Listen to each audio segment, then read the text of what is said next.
Hello tout le monde, j'espère que vous allez bien. On se retrouve aujourd'hui pour une nouvelle recette. Il s'agit de la recette des boules coco. Une recette existe déjà sur ma chaîne YouTube. Simplement aujourd'hui, je vous refais cette vidéo. C'est toujours la même recette, sauf que je ne vais pas la faire au Thermomix, mais à la main. Donc pour cette recette, on aura besoin de 500 g de farine, de 250 g d'huile, 3 œufs entiers, 240 g de sucre, un sachet de levure chimique, un sachet de sucre vanillé et une pincée de sel. Voilà, c'est parti. Dans un grand plat, je viens verser ma farine. Créer un petit puits au centre. Je vais mettre mon huile.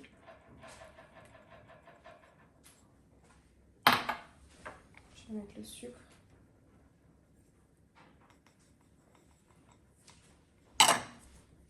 Ma pincée de sel. Les œufs.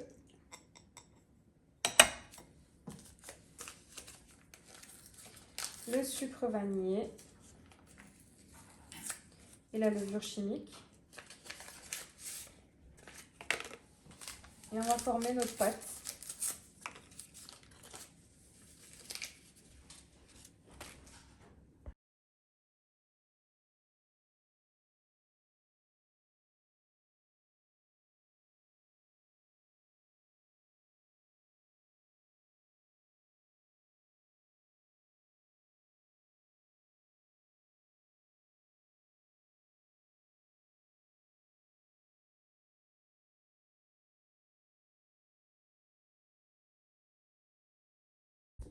Voilà, prochaine étape, j'ai préparé une plaque à l'enfour avec du papier cuisson. Je viens prendre ma pâte et former des toutes petites boules. Attention, les boules vont gonfler vu qu'on a mis de la levure chimique, et on va aussi les espacer. Donc vraiment des toutes petites, vous verrez, elles vont vite grossir. Donc je vous donnerai le grammage exact de chaque boule. Voilà, ici chaque boule pèse entre 4 et 5 grammes. Donc il faut vraiment qu'elle soit toute petite. Et ensuite je viens déposer sur une plaque allant au four et je vous retrouve pour la partie cuisson. Donc je vais faire ça avec l'ensemble de ma pâte. Voilà, ici j'ai rempli ma plaque, donc j'ai préchauffé mon four à 180 degrés et j'enfourne. Voilà, prochaine étape, mes biscuits viennent de sortir du four après 10 minutes de cuisson. Donc là j'ai 1 kg de confiture d'abricot.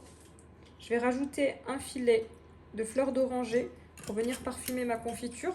Et je vais mettre ma confiture à chauffer quelques minutes.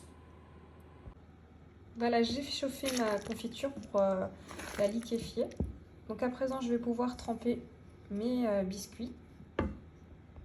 Voilà, je viens faire tremper mes gâteaux dans la confiture. Et ensuite, on les assemblera par deux et on les roulera dans de la noix de coco.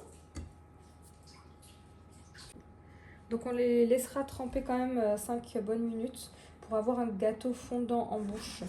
Comme les gâteaux sont croquants à la sortie du four, il faut vraiment les laisser quelques minutes dans la confiture afin qu'ils deviennent fondants. Voilà, donc une fois qu'on les a bien laissés tremper, on vient les assembler deux par deux.